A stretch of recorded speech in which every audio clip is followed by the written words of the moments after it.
Minsan maisip mo ba, ang galing talaga ni Lord, no? Gumawa ng mundo.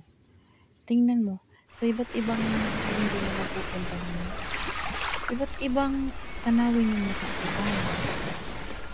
Yung may feeling mo na parang amazing yung ginawa talaga ni Lord.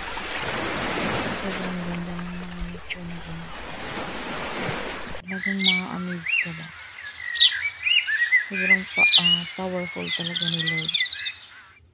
Gaganda, hamakan mo lahat ng makikita mo na mga nature. Sobrang ganda. Tapos, yun bang, di mo maisip na, ganito pala kaganda yung mundo, no?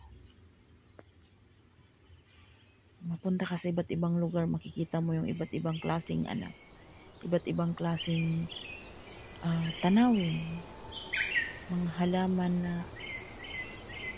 animoy nasa paradise ka na. Ang gaganda. Diba?